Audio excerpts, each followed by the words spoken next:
Miroslav, ya te estás quedando dormido. Ay, esos ojitos. Se está durmiendo mi pequeño.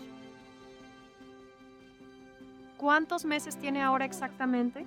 6 y medio. Cumple 7 el 21. Ya casi. Elena, cuéntanos. ¿Cómo vives hoy? ¿Cómo se siente Miroslav? Con Miroslav todo está bien, de maravilla. Juega, tiene muchos juguetes, toda la familia le presta atención, el abuelo, la abuela, el tío, todos lo consienten. Estamos felices. ¿Y tú cómo te sientes? Me refiero tanto física como emocionalmente. Ahora ya estoy mejor, me estoy recuperando. Tuve algunos problemas, me dolía la espalda y la cintura. Cuando llegué me sentía muy mal físicamente, todo me dolía. Mis padres me ayudaban, lo cargaban un rato, dormían con él, lo calmaban. Es que pesa bastante. Ahora ya pesa 8 kilos con 300.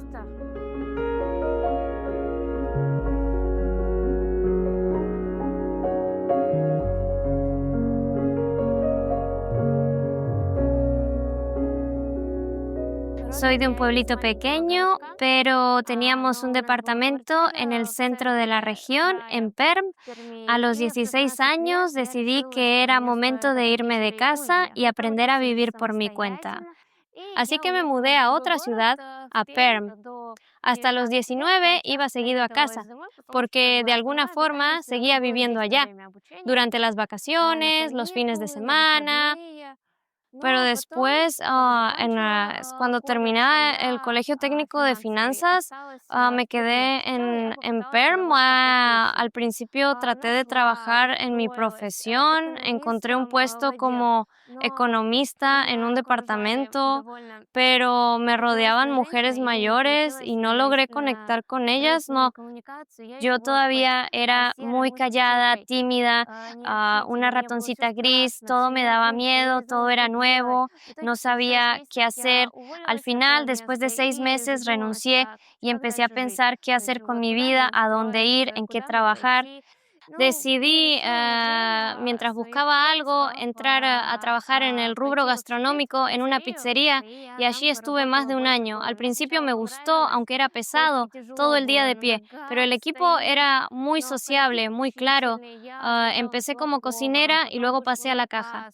De hecho, tal vez hasta habría llegado a ser encargada. Pero dejé ese trabajo por una relación porque ahí conocí a mi novio y él ya tenía una reputación bastante negativa en el lugar. Había salido de la pizzería, digamos, de una manera poco agradable. Se rompió una pierna, se enfermó de varicela, dejó de ir a trabajar y nunca avisó a los jefes. Por eso también se formó una mala opinión sobre mí. Me fui, podríamos decir, con un sabor amargo. Decidí entrar a trabajar como vendedora en una pastelería, una bastante buena. Trabajaba 2 días seguidos y descansaba otros dos, jornadas de 12 o 13 horas. Pero después empecé a tomar trabajos extras y, por ejemplo, un mes, marzo, se volvió una locura. Trabajaba 3 días y descansaba uno. Además, era un mes de muchas fiestas, muy pesado. Me enfermé, me sentía muy mal. Todo abril lo pasé recuperándome, aunque igual hacía algunas horas de vez en cuando. No teníamos dinero, solo yo trabajaba, él no quería y por eso me costaba mucho. Entonces decidí que en mayo iba a renunciar. Mi abuelo me dio dinero para hacerme unos estudios y averiguar qué me pasaba. Me dijeron que podía ser pancreatitis, pero ni siquiera llegué a empezar el tratamiento, porque justo después, en julio, me enteré de que estaba embarazada. ¿Y cómo reaccionó tu novio?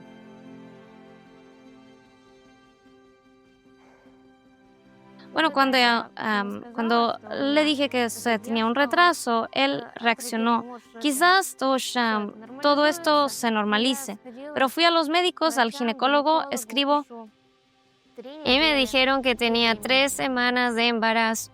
Él lo tomó de forma bastante trágica. El primer mensaje que me mandó después fue: mierda, ¿qué hacemos? Hagamos un aborto, ¿lo pagas tú? O sea, que te propuso que tú misma pagaras el aborto. Sí, con el dinero que me había quedado del tratamiento que no terminé, pero ya estaba embarazada, no podía tomar más medicamentos, tenía que pensar qué hacer, cómo seguir. pesaba 43 kilos y mido 1,60, bastante poco. Me costaba hasta caminar. Me cansaba enseguida. Los primeros meses fueron duros, ¿no? Y el embarazo lo cambió todo. Al contrario, me despertó un hambre feroz, como que tenía que comer todo el tiempo. Si no comía, sentía que me iba a desmayar, ¿no? Me sentía fatal, tenía náuseas, vomitaba y a él le daba igual, ¿no? Seguía jugando en la computadora. ¿Cómo fueron las cosas entre ustedes desde que anunciaste el embarazo, hasta que volviste con tu mamá? Bastante trágicas. Durante la relación había logrado que bebiera y fumara un poco menos, pero durante el embarazo todo volvió a lo mismo o quizás incluso empeoró. Aunque tal vez siempre fue así, solo que se me abrieron los ojos. Empezó a discutir más conmigo, a gritarme, a irse a casa de sus padres, le prohibí beber y simplemente se fue a vivir con ellos. Después me enteré de que su mamá le compraba el alcohol, la cerveza y el vodka porque en su familia eran más o menos iguales. ¿Y cómo reaccionó tu mamá? ¿Llegaste a presentarle a tu novio? Sí, los presenté y la verdad me daba bastante miedo. Mi mamá siempre me repetía, mándalo a trabajar, Lena, que trabaje, es un hombre, tiene que llevar dinero a la casa. Él conseguía trabajo, pero solo duraba un mes y renunciaba otra vez. Decía que no podía combinarlo con los estudios, pero al final ni estudiaba, se la pasaba con sus amigos tomando cerveza en las calles. Ni siquiera era capaz más de atarse los cordones de las zapatillas. Un día le lavé los tenis, los desaté, lavé los cordones y los dejé en el pasillo. Cuando llegó, empezó a gritarme, ¿por qué no me los ataste? ¿Cómo se supone que voy a salir así? O sea, más que un novio, era como un niño grande, ¿no? Un niño grande. ¿Qué fue lo que te hizo llegar al límite? El momento en que dijiste, ¿ya no más? Él venía borracho muy seguido y hacía escándalos. Una noche le guardé sus cosas. A la mañana siguiente se levantó, se vistió y se quedó mirando el teléfono. Le dije, por favor, vete, ya no puedo más. Ni siquiera me miró, seguía con el teléfono y solo dijo, tranquila, cálmate. Al final le quité las llaves a escondidas y le mandé un mensaje. Me voy con mis papás, voy a llevarme al gato y me voy. Eso fue en octubre o noviembre, ya no me acuerdo. No entendió lo que eso significaba. Me escribía todos los días, de repente empezó a preocuparse por cómo me sentía, pero al mismo tiempo me culpaba, me decía que era mala, horrible, que por qué me había ido, que se sentía mal. Vuelve, me decía. En diciembre le escribí, terminamos, ya no puedo más, y él solo respondió. Y el bebé le dije, no quiero que lo eduques, ¿qué tipo de persona podrías formar? Uno igual que tú, alguien que odia a su madre, que es capaz de golpearla, de insultarla. Intenté hablar con él, pero empezó a presionarme, a gritarme. Después desapareció por unas 2 semanas, luego volvió a escribirme, lo bloqueé. Después me encontró en otras redes sociales y empezó a escribirme ahí también. Lo bloqueé otra vez. Y entonces me encontró incluso en el chat del banco, y empezó a escribirme por ahí. Le tenía miedo a su familia, a sus padres y a su hermano, aunque su hermano no sabía nada del embarazo. Ese hermano había estado preso por asesinato. No sé bien qué pasó, nunca quisieron contármelo.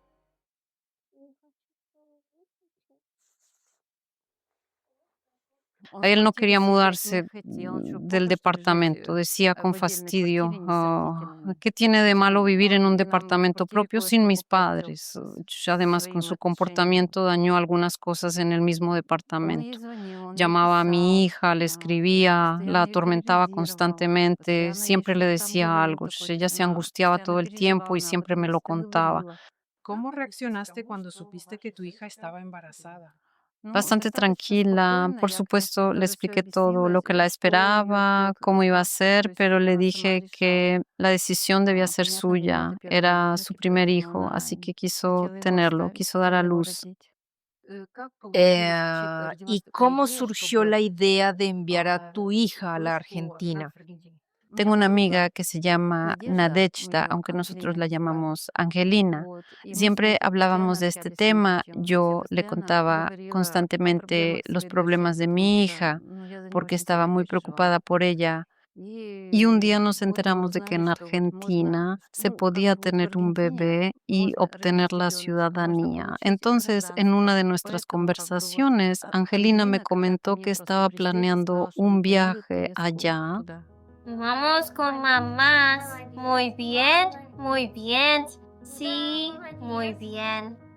Ya tenemos nuestro primer intento de gatear. Mi mamá me preguntó si quería ir con Angelina, con Nadezhda, a la Argentina para descansar un poco, tranquilizarme. Me dijo que buscara información, así que empecé a averiguar, hablé con Angelina y me gustó mucho la idea. Viajamos en Navidad el 6 de enero y llegamos más o menos el 10. Fue un viaje largo. ¿Y qué impresión te dejó el viaje? ¿Qué hacías? ¿Cómo pasabas tus días? Vivía de maravilla, me tranquilicé, salí a caminar, respiraba aire puro, íbamos mucho al lago, tenía mi pancita y allí la playa era de piedras. Claro que no podía meterme al agua, pero tenía tantas ganas. Aún así lo disfrutaba, caminaba descalza, con cuidado. Ella me tomaba de la mano por si acaso. Nuestra relación era muy buena, hablábamos mucho, conversábamos sobre mis relaciones, sobre mis errores. Y todo eso me cambió la forma de ver la vida. Antes tenía una visión muy pesimista, casi depresiva, pero allá empecé a sonreír. Si miras mis fotos antiguas, en ninguna sonrío, apenas una mueca. Y allá de verdad empecé a sonreír. Esperaba a mi bebé con mucha ilusión. Íbamos juntas a comprar ropa, cocinábamos, ella me enseñó a hacer un pastel.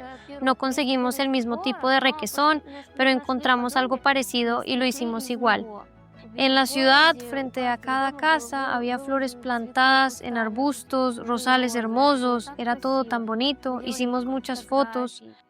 Ella se tranquilizó, se volvió una persona completamente distinta, me llamaba todos los días, hablábamos por teléfono todos los días, tenemos mucha diferencia de horario, pero siempre encontrábamos un momento para conversar. Además, me escribía constantemente por Telegram, me mandaba fotos todo el tiempo. Planeábamos que el bebé naciera, hacer rápido los documentos y según lo que habíamos visto en internet, en unas 2 o 3 semanas podríamos resolver todo y volver. Pero todavía no habíamos comprado los pasajes, porque igual hacía falta tener el pasaporte primero. ¿Y cómo se enteraron de que supuestamente hacía falta una copia del pasaporte? O el pasaporte ya estaba, pero debía figurar también el padre.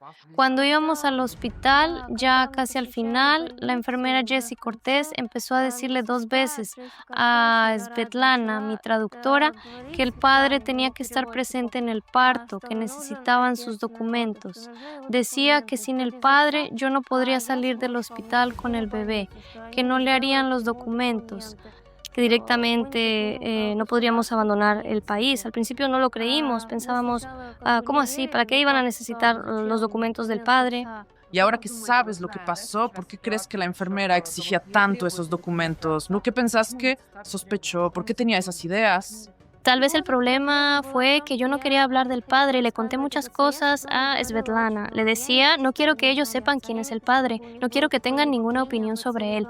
No quiero que aparezca de ninguna manera, ni siquiera como un mal padre.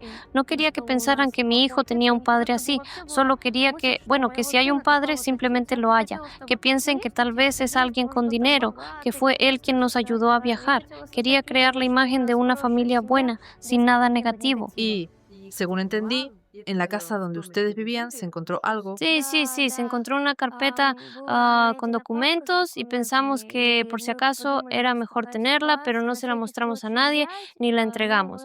Y el 21 de marzo, cuando llegamos al hospital, la enfermera enseguida empezó a hablarle a Svetlana, mi traductora. ¿Dónde está el padre? ¿Cuándo va a venir? ¿Ya llegó? Nos sorprendió mucho porque yo ya estaba en trabajo de parto. Angelina me dijo, no te preocupes, tranquila, descansa, ya veremos cómo resolver todo.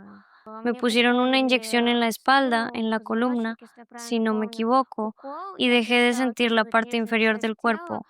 Me hicieron una operación.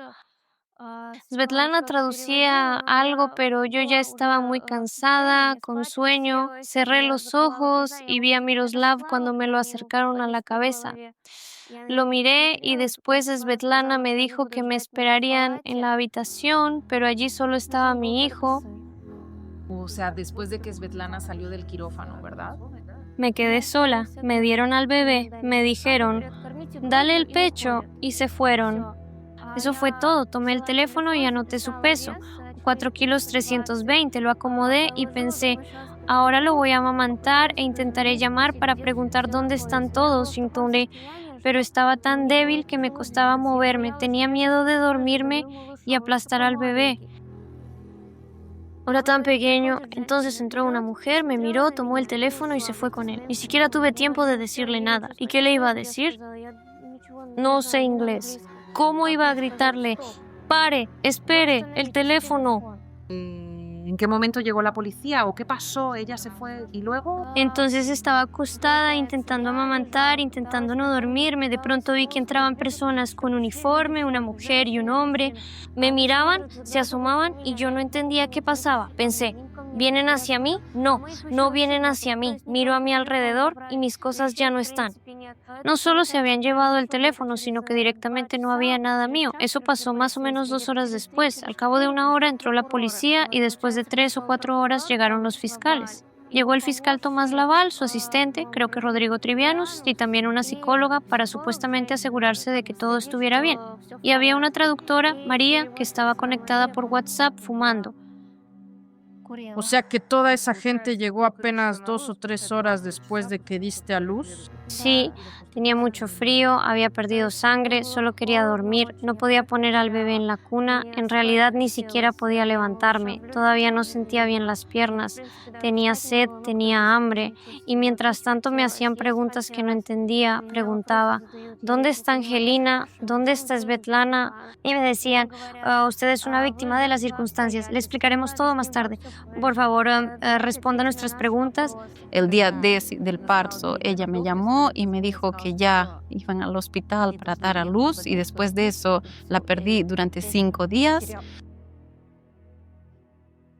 ¿Qué pensabas, qué sentías al darte cuenta de que tu hija había desaparecido? 5 días sin noticias, tipo, y por lo que entiendo, Angelina tampoco se comunicaba. Claro, pues no podía comunicarme ni con Angelina, ni con Lena, no sabía a dónde llamar, pero esperaba, por supuesto. Tenía la esperanza de que tarde o temprano que aparecerían. Al principio pensé que tal vez tenían algún problema con la conexión. La situación era tan impredecible que... Tan absurda, o sea, que era imposible imaginar que algo así pudiera pasar, que te quiten el teléfono justo después, así, de inmediato. Ya me habían hecho la cesárea pensando que pronto llegarían los fiscales y había que organizar todo rápido. Las mujeres suelen pasar 8 o incluso 10 horas de parto, pero ellos no querían eso. No me explicaron nada, no me dijeron de qué se trataba el caso, ni a dónde habían ido Angelina y Svetlana. Recién entendí que las habían detenido unos días después, cuando empezaron a mostrarme fotos de Angelina con esposas y me preguntaban, ¿es ella Angelina? Y yo les decía, sí, es ella, es Angelina. ¿Es Nadezhda? ¿Es Nadezhda? Sí. Es Angelina. Es Angelina. Sí. Con respecto a Angelina, así como le preguntábamos con respecto a la traductora, ¿en algún momento hubo alguna situación, algún comentario?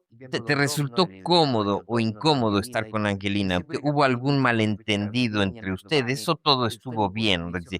Todo estuvo bien. Primero, si conoce a Konstantin Rudnev. ¿Conoces a Konstantin Rudnev? Una pequeña aclaración. Elena y Angelina vivían en una casa alquilada y encontraron allí una carpeta con documentos que habían dejado los anteriores inquilinos. Entre ellos había una copia del pasaporte de un hombre ruso llamado Konstantin Rudnev. Al parecer, él había vivido antes en esa casa. Las chicas conservaron los documentos sin saber quién era esa persona. Cabe recordar que Konstantin Rudnev era conocido en Rusia como un guía espiritual. Fue condenado a 11 años de prisión y después de ser liberado, se fue de Rusia y pasó un tiempo viviendo en Argentina. Durante el parto, según mi opinión, el personal médico revisó las pertenencias de Elena y encontró la copia del pasaporte de Rudnev. Eso causó pánico, ya que los argentinos conocían bien a Konstantin. ¿Y cómo supiste que la copia del pasaporte resultó ser? Yo no sabía que esa persona era famosa.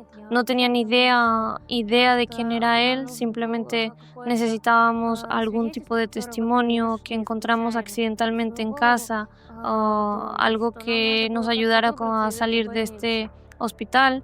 No sabíamos quién era esta persona, no lo conocíamos y ni siquiera buscábamos información sobre él. Entonces pasaron 2 o 3 días en el hospital. Al principio, No, estuve en el hospital 2 semanas. La primera semana los médicos todavía me controlaban y la segunda ya no. El día 21, el 23 y el 25 vinieron las mismas personas al hospital. La psicóloga, el fiscal Tomás Laval, su asistente Rodrigo Trivianus o quizá Gustavo Rebora, algo así se llamaba, porque esas 3 personas estaban involucradas en el caso.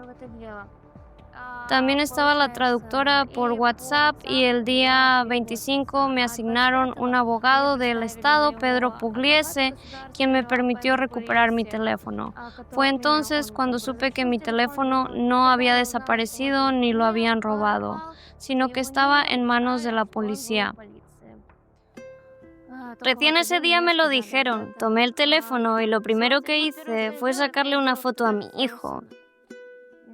Cuando logré comunicarme con mi mamá, alrededor de las 3 o 4 de la madrugada, le mandé la foto. Así es como se ve mi bebé.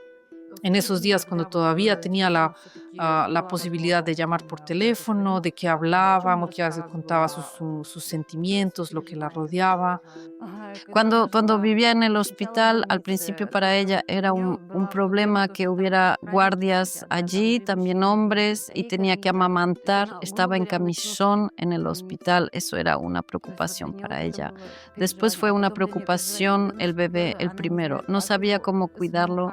No había personas cercanas que pudieran orientarla. Si Angelina hubiera estado, le habría explicado todo. Luego estuvo 5 días sin teléfono, 5 días completamente sin comunicación. Tal vez incluso podía sostener al bebé de forma incorrecta o algo así. Incluso cuando me devolvieron mi propio teléfono por 5 días y podía hablar con mi mamá, ella intentaba ayudarme de alguna manera, pero no la dejaban. Tenía policías todo el tiempo a mi alrededor, estaba bajo vigilancia. Intentaban traducirme, querían entender qué hacía y al final, por el hecho de que no hablaba con el abogado que me había asignado el Estado ni con los asistentes sociales que venían a verme y me hacían preguntas, por no hablar con ellos, me quitaron otra vez el teléfono. Vinieron oficialmente con testigos, me llevaron a una sala aparte, me sentaron en una silla y dijeron, ahora le vamos a quitar el teléfono. Empecé a llorar. Le dije, no quiero entregarlo, no quiero que me lo quiten. Y me respondieron, de todas formas tendrá que hacerlo. Diga, por favor, el código del teléfono. Pregunté, ¿y qué pasará si no lo digo? Piense bien qué le pasará si no lo dice. Pregunté, ¿y el abogado, el que me asignaron, sabe que me están quitando el teléfono? Por supuesto. Pedro lo sabe todo, dio su consentimiento para que le retiráramos el teléfono. Y con el abogado empecé a comunicarme cuando a mi hija le quitaron el teléfono y otra vez no sabía dónde estaba ni qué le pasaba. Primero la sacaron del hospital y la llevaron a otro refugio, a otro lugar. No nos dijeron la dirección y después de pronto volvió a desaparecer. Ya no estaba en contacto. ¿Qué sentías en ese momento cuando estabas en el refugio? ¿Por quién tenías más miedo? ¿Por ti o por tu hijo? No tenía documentos, ni míos, ni del bebé. Solo tenía el pasaporte y el certificado de nacimiento que estaba guardado en la oficina del personal, así que ni siquiera lo tenía en mis manos. El certificado de nacimiento estaba mal, con el apellido Makarova, el femenino. No sabía qué hacer. Pedía que le hicieran los documentos. Lloraba todos los días, pedía que me los devolvieran, me despertaba a las 9 de la mañana, les rogué que me dieran un pequeño reloj así, chiquito, solo para saber qué hora era, qué momento del día. Viví un mes sin tiempo. ¿No tenías ventanas? No tenía ventanas, vivía entre 4 paredes, no me dejaban salir a la calle, no me dejaban salir a la terraza. Había una terraza en el techo, pero se subía por una escalera muy angosta, peligrosa para subir con el bebé. Les pedía que me dejaran llamar a mi mamá, hablar con ella 1 hora, media hora. Les rogaba que me permitieran hablar con ella. Suplicaba mucho porque no podía seguir así. Intentaban hablar conmigo. Venían psicólogos 1 hora al día para animarme. Gracias a algunos aprendí unas pocas palabras para que pudieran entenderme. ¿Qué tipo de refugios eran? ¿Eran lugares problemáticos? El primer refugio era para víctimas de trata de personas, según lo que entendí por la traducción electrónica. No tenía ventanas. Salir a la calle era imposible. Vivía en un lugar donde no había agua. A veces aparecía, otras no, y siempre durante la noche. La lavadora se rompió más o menos una semana después de mi llegada, así que lavaba la ropa a mano, no había ducha. El grifo funcionaba y la primera vez me lavé bajo el chorro de agua encorvada como pude para bañarme bien. Después encontré un jarrito y me lavaba con él, pero como el agua se acababa, tuve que pedir baldes. En la cocina siempre había agua, pero en la habitación se terminaba constantemente. No siempre teníamos cómo bañar al bebé y a veces pasaban días sin que yo me bañara o él nos turnábamos. No teníamos cuna, tenía que envolverlo en mantas. Yo estaba recién operada, necesitaba una mesa para cambiarlo a una altura cómoda, pero no había. Tenía que agacharme y me dolía la espalda todo el tiempo. No teníamos cuna ni cochecito, tenía que tenerlo en brazos las 24 horas, solo lo soltaba cuando dormía y aún así cuando dormíamos él se quedaba sobre mí y no podía moverme. Si lo ponía a un lado se despertaba, lo volvía a arrullar y al final decidí dormir así sin moverme. Por lo que entendí, allí también hacía frío. Ella encendía una estufa, algún calefactor. Después faltaba aire, no podía salir a caminar. Ya hacia el final, cuando llevaba un tiempo viviendo allí, le permitieron subir por una escalera empinada hasta arriba con el bebé. Y tenía miedo de dejarlo solo. Siempre estaba junto a él, muy cerca. ¿Por qué tenía miedo? Tenía miedo, estaba asustada, pensaba que podrían llevárselo. ¿Y cómo reaccionaban ante tus quejas? ¿Te comunicabas con ellos a través del traductor de Google? Lloraba, me preguntaban, Lena, ¿qué pasa? Yo decía, me siento mal, me tienen encerrada entre 4 paredes, quiero irme a casa. Incluso aprendí la frase, quiero esa casa. El día en que mi mamá por fin me compró los pasajes fue el 12 o el 11 de junio. Caminaba por el refugio gritando, casa a casa. Casa, casa, por fin. Busqué un abogado por las redes sociales, por conocidos, y así encontré a David Malnero. Él nos ayudó a liberarla. ¿Cuánto tiempo duraron las gestiones con ese abogado? ¿Te mantenía informada cada día de lo que pasaba? Nos escribíamos casi todos los días. Al principio no le entregaban el expediente, le pusieron muchos obstáculos, pero al final todo salió bien.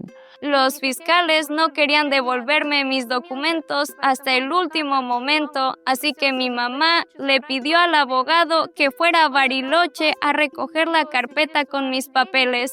Él recuperó mi pasaporte, mi certificado de nacimiento, mi número de seguro social para la atención médica en Rusia y mi billetera.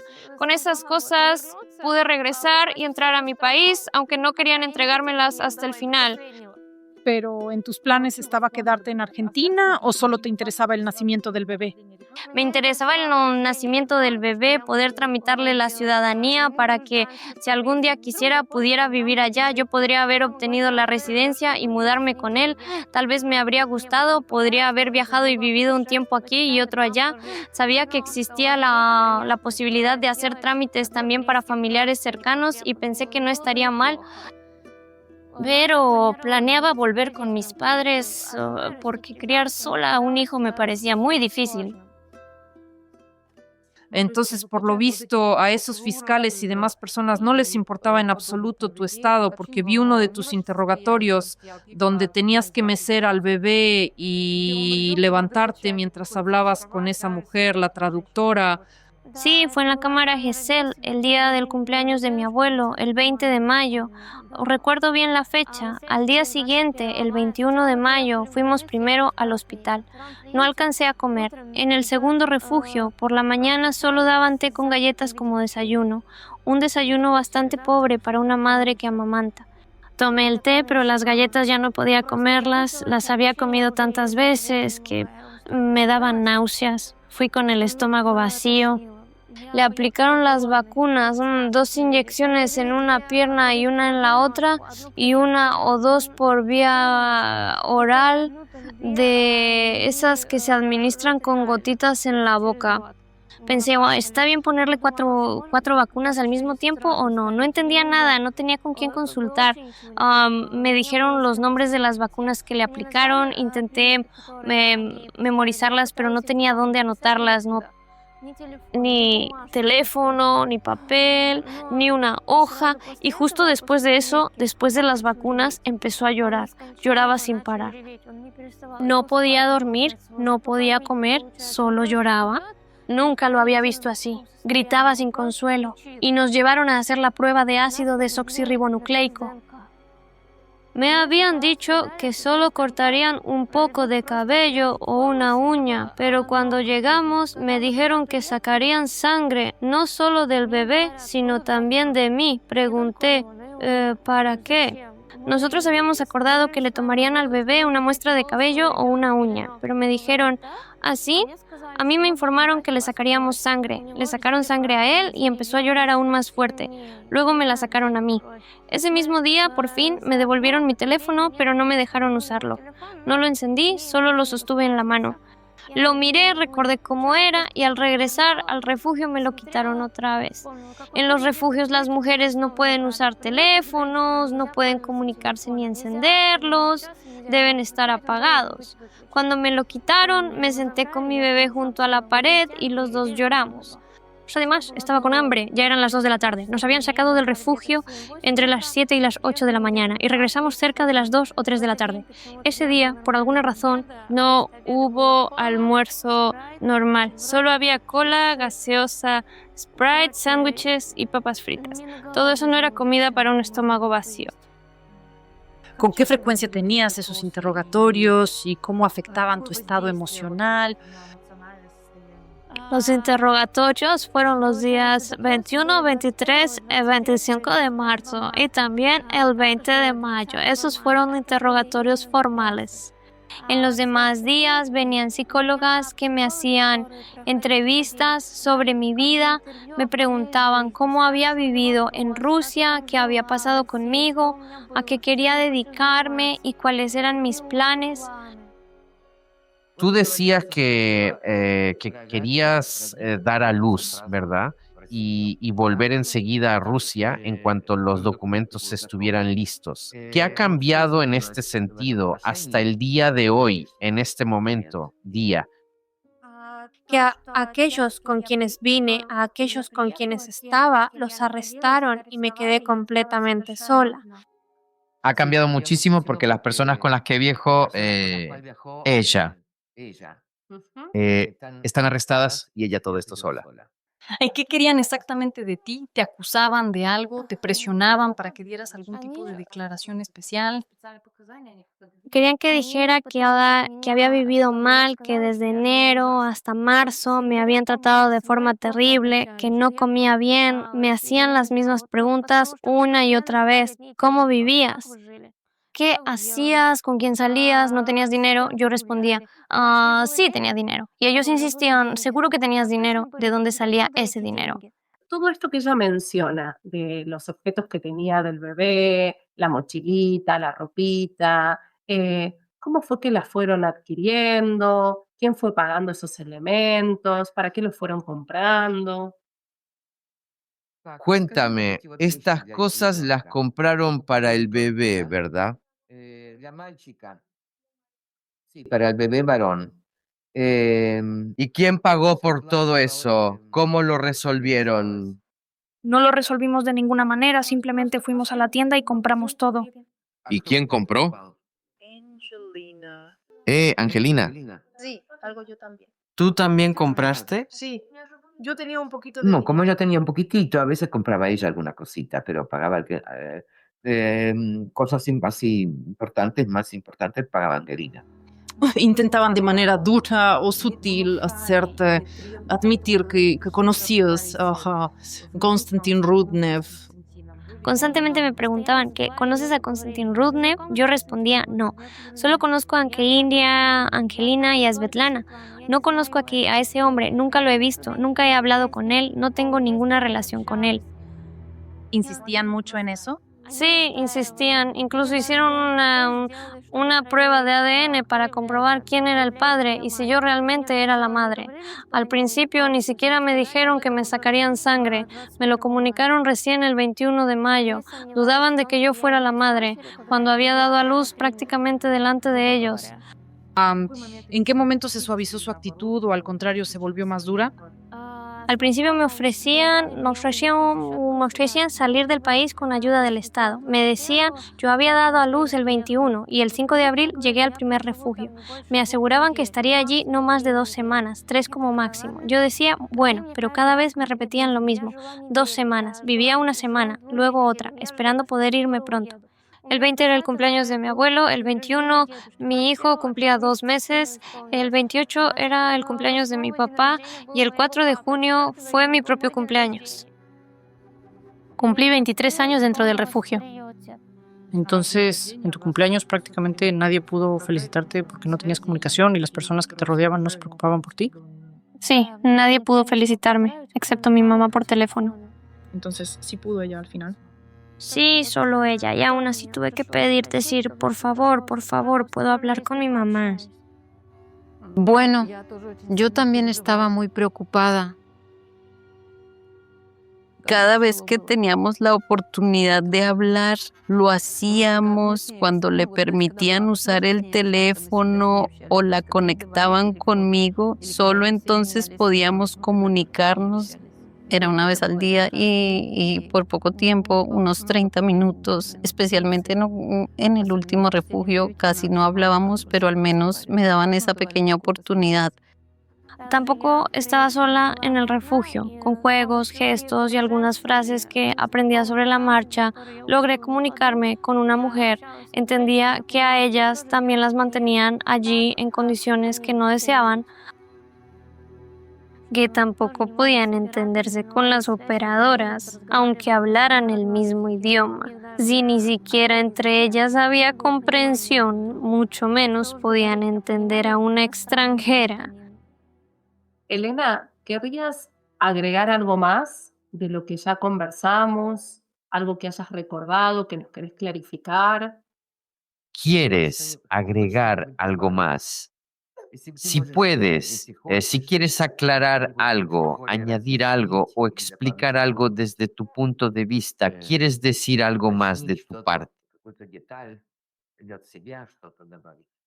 De mi parte, quiero ir a casa. Bueno, ella quiere volver a casa. Quiero que el tribunal nos permita regresar a casa con mi bebé. Quiere que el tribunal le permita a ella volver con su hijo a su casa. Quiero que me devuelvan el teléfono. Quiere que le devuelvan el teléfono. Quiero que me devuelvan mis documentos rusos. Quiere que le devuelvan los documentos rusos. Cuéntame qué sentiste cuando subiste al avión y cuando aterrizaste. ¿Qué emociones tuviste en ese momento? Todo comenzó en el momento en que empecé a hacer las maletas. Tenía al bebé en brazos y me movía de un lado a otro por el refugio, revisando si ya había guardado todo. Ni siquiera querían devolverme el ganchillo porque estaba prohibido tejer allí. Llegó una mujer, la psicóloga y las operadoras me entregaron un sobre para que lo guardara en la maleta. Dentro estaban mis tijeras y el ganchillo. Ella lo vio y preguntó, ¿qué es esto? Ella lo miró y ni siquiera quiso devolvérmelo. Dijo, no, aquí no se puede guardar eso. Sí, yo la miré y le respondí, pero si ya me voy, ¿puedo guardarlo en la maleta? No, finalmente nos sentamos con el bebé y salimos del refugio. Llegamos al aeropuerto, hubo algunas dificultades, me pusieron una multa por haber excedido el tiempo de estadía. Pero en teoría, como madre de un niño con ciudadanía, debía tener derecho a la residencia y no tendrían que haberme multado. Se los dije, mi tiempo de espera está vencido, no tengo ciudadanía, ¿qué van a hacer con eso? Me respondieron, nada, tranquila, lo resolveremos. No le pondrán ninguna multa. Terminemos con esa parte. Avanzo en el plano emocional, así cuando regresaste con tu hijo, cuando el avión aterrizó ya en Rusia, ¿qué sentiste en ese momento? Tenía miedo de que mi mamá no estuviera allí. Caminaba hacia el control internacional, cruzando con el bebé, un ciudadano extranjero. Pasé y pensaba, ¿y si mi mamá no está? ¿Y si no viene a buscarme? Mi teléfono no funcionaba. Tenía una tarjeta de otro país. Ya no tenía mi chip local. Pensaba, ¿qué hago? ¿Cómo la llamo? ¿A quién le pido ayuda? Me repetía su número de memoria. Lo había aprendido antes. Sabía cómo marcarle, pero seguía con el miedo de no verla. Y de pronto salgo, y mi mamá está allí, a mi lado, y empiezo a llorar. Ella me abrazó, me llevó con ella, se sentó un rato con el bebé, lo tomó en brazos, se alegró al verlo, pero enseguida se cansó. Él pesaba mucho, ya tenía 5 o 6 kilos, no recuerdo exactamente, pero era bastante pesado. Yo fui a comprarme un jugo y unas frutas para comer tranquila, descansar un poco y sentir que por fin estaba en casa. Aterrizamos en Moscú, todos hablaban en ruso. Los escuchaba, los entendía, comprendía de qué hablaban las personas a mi alrededor. Y ellos también me entendían, me escuchaban. Mi mamá y yo tomamos un taxi desde el aeropuerto y fuimos juntas a casa. Nos abrazamos, ya nos habíamos abrazado en el aeropuerto de Moscú, pero no era tan cómodo porque tenía al bebé en brazos, así que cuando llegamos a casa lo acostamos en la cama y por fin pudimos abrazarnos bien. Después llegó mi papá y también lo abracé. Fue una sensación inolvidable cuando dejé al bebé con mi mamá y salí corriendo a tramitar la ciudadanía rusa. Sentí algo indescriptible. Salí de casa, podía caminar, moverme, desplazarme. A mi alrededor había árboles, personas caminando, podía entrar a una tienda, comprar algo para mí. Todo eso antes no podía hacerlo. No podía salir ni respirar aire fresco ni mirar el cielo. Fue una sensación única, vestirme con ropa normal, salir de casa, sentirme yo misma, verme bien. Por suerte alcanzamos a cambiarle el apellido.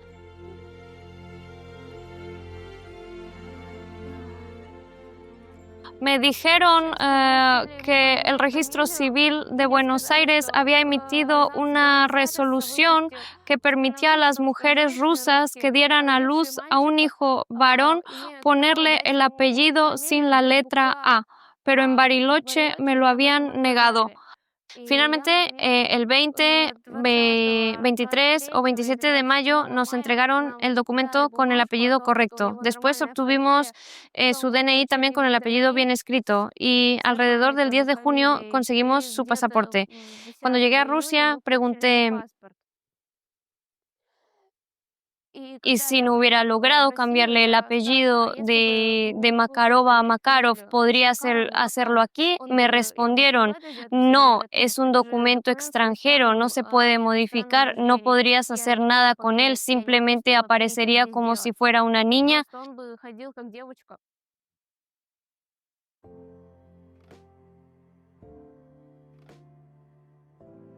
¿Cómo es tu día ahora? ¿Tienes algún plan? ¿Has pensado, no sé, en inscribirlo ya en la guardería? No, todavía es muy pronto para la guardería. Aquí los niños se inscriben más o menos al año y medio.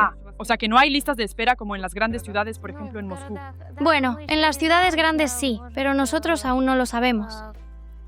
Tal vez vuelva a Perm, a otro departamento, o quizá me quede con mis padres, todavía lo estamos pensando. Ay, mi vida.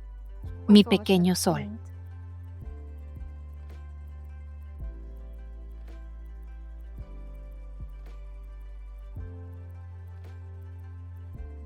Siempre hay tiempo para inscribirse en la guardería. Ahora no hay tanta demanda de niños pequeños.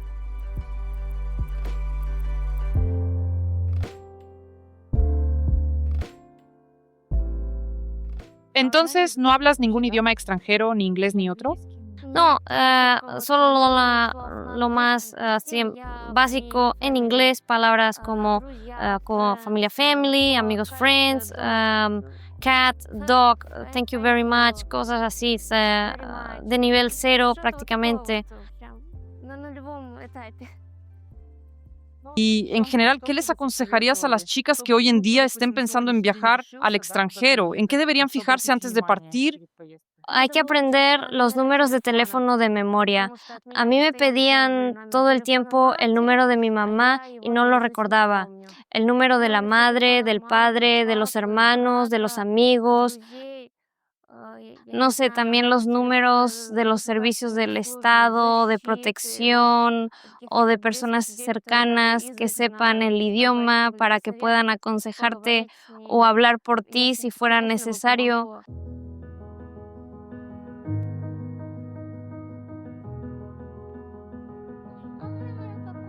¡Ay, qué rica la pelotita! ¡Qué rica la pelotita!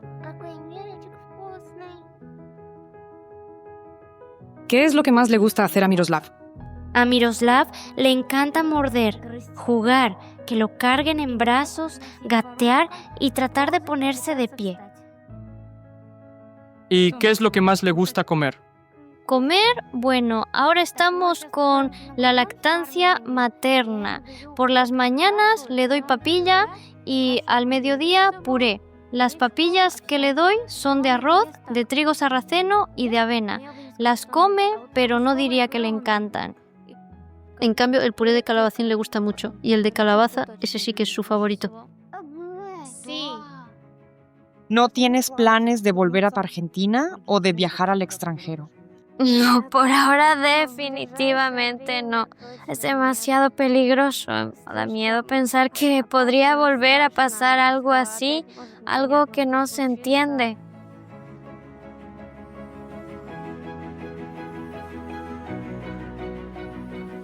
¿Qué crees que te falta ahora para sentirte feliz? Seguridad en el futuro, saber que no volverán a secuestrarme, que nadie intentará hacerme daño. En cuanto a las relaciones, ya puedo entender las cosas y quizás incluso no quiera volver a involucrarme en una, o sabría reconocer si la persona no está bien, pero lo que me falta es confianza en el gobierno, confianza en la gente que me rodea. Eso lo perdí. Yo pensaba que los médicos eran buenos. No sabía que alguien podía escribir una calumnia y que por eso la policía podía rodearme. Jamás pude imaginar un escenario así.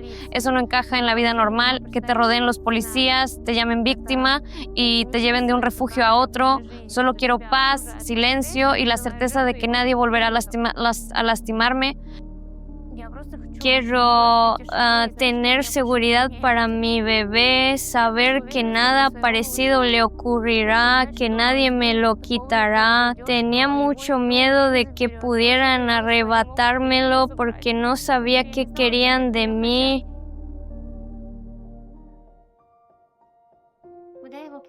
¿Dónde lo ponemos? ¿Lo ponemos ahí? El pulpo aquí, el pulpo. En general, Miroslav ya ha crecido un poco y, a diferencia de los primeros 3 meses, ahora me permite alejarme de él por un momento. En el refugio no podía hacerlo por las circunstancias y cuando llegué tampoco me sentía tranquila. Trataba de estar con el bebé todo el tiempo. Al principio compramos la cuna como a las 2 semanas. Antes dormía con él en el sofá o en la cama simplemente porque no quería alejarlo de mí. Sé que eso no era normal ni para él ni para mí, pero tuve que acostumbrarme. A veces por la noche lo amamanto, me quedo dormida y lo encuentro a mi lado. Lo hago sin darme cuenta. ¿Qué crees que te ayudó a superar tantas pruebas y dificultades? Mi bebé. Si no fuera por él, no sé qué habría sido de mí.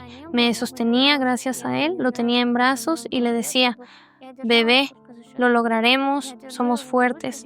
Justo antes había visto una película muy interesante sobre unos padres que tuvieron un hijo con discapacidad y el padre siempre le repetía, son solo dificultades temporales. Eso fue literalmente unos días antes de que todo pasara con la policía. Entonces yo le decía a Miroslav, son dificultades temporales, lo superaremos juntos, pero cuando lloraba se me acercaban los policías y me decían, no nos gusta verte así, sonríe.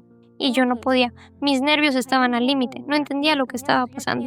Los primeros 5 días, cuando me acercaba a ellos, preguntaba, ¿dónde están Angelina y Svetlana? ¿Qué está pasando? Y me respondían, el juez ha ordenado guardar silencio. No tenemos derecho a decirte nada. ¿Cómo ves ahora la vida y a las personas?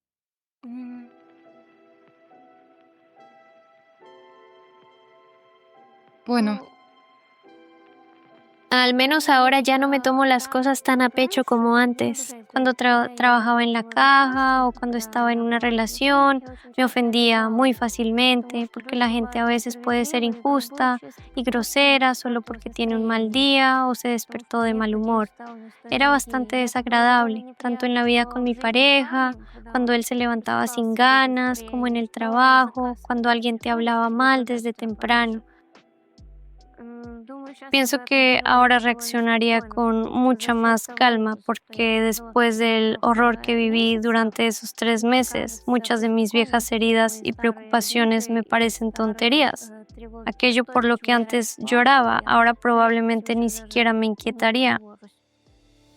Lo que viví, lo que vivió mi bebé, no encaja dentro de los límites de una vida normal. Es difícil imaginar que una mujer que acaba de dar a luz, que acaba de convertirse en madre, pueda quedarse sin apoyo. Tengo 23 años. En ese momento tenía 22. El bebé acababa de nacer, acababa de llegar al mundo. ¿De qué es culpable? Acaba de llegar y ya lo hacen una víctima. No ha hecho nada. ¿De qué soy culpable yo? Solo quería salvarme de una relación. Tenía que quedarme con ese hombre, con esa persona, seguir sufriendo humillaciones, no sonreír, no vivir bien, no darle a mi hijo un futuro normal. De eso soy culpable, de haber ido a ese país, pero no fui la única mujer que fue a Argentina o a otro país para dar a luz y obtener la ciudadanía. Hay muchas. Entonces, ¿cada una puede encontrarse en una situación así? ¿Cada madre puede perder su maternidad? Hay muchas así. Entonces, ¿acaso cada una puede encontrarse en tal situación? ¿Cada madre puede perder su maternidad? La maternidad debería ser algo maravilloso. Yo debía ser mamá, sonreír, mostrarle a mi hijo este mundo maravilloso, sonreír, alegrarme. ¿Y qué recibió él? La maternidad debería ser algo hermoso. Debería haber sido madre, sonreír, mostrarle a mi hijo este hermoso mundo, sonreír, alegrarme. ¿Y qué recibió él? Miedo, mamá tiene miedo, mamá tiembla, mamá llora, mamá a veces grita en silencio, no sabe qué hacer. ¿Por qué tuvo que ver ese sufrimiento? ¿Por qué en lugar de una sonrisa tuvo que recibir esas emociones negativas? ¿Con qué sueñas hoy?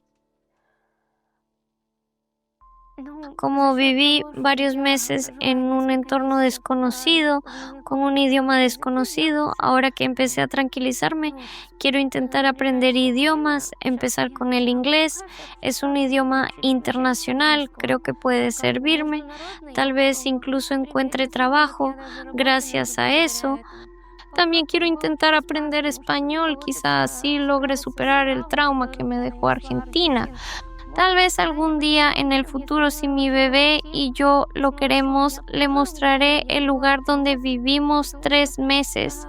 Porque antes de que naciera mi hijo, antes de toda esa situación, era una ciudad hermosa, con un lago precioso, una playa bonita, aves extrañas. Fueron los 3 mejores meses de mi vida. Si él quiere, se lo mostraré, pero seguro no será dentro de los próximos 10 años, quizá ni en los próximos 15. Tal vez cuando tenga 20 y podamos viajar. Cuéntenos, por favor, cómo está la situación con el tribunal hoy en día. Tengo entendido que usted presentó una demanda, incluso por la violación de sus propios derechos y de los derechos de su hijo. ¿Cómo están las cosas ahora con respecto a eso y qué fue exactamente lo que usted solicitó? He presentado varias quejas. Cuando salí de Argentina, le entregué a mi abogado una declaración escrita a mano en la que decía: no soy una víctima. Fue horrible estar con ustedes durante 3 meses. No me gustó. Fueron condiciones terribles para mí, recién convertida en madre, y para mi bebé recién nacido. Estábamos como prisioneros. Él me dijo que entregó ese papel al tribunal, pero no lo añadieron al expediente ni lo hicieron público de ninguna manera. Cuando pedí una reunión, la pedí con los fiscales, también con el tribunal, pero al final nadie quiso escucharme, se negaron a oírme.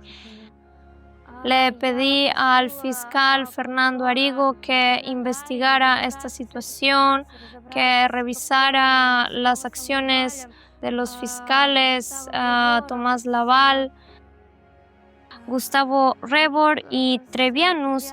Le pedí que investigara a estos 3 fiscales, que los removieran de su cargo, que los apartaran del caso, porque ¿para qué convirtieron en víctimas a una mujer que acababa de dar a luz y a un bebé que acababa de nacer cuando ni siquiera lo eran?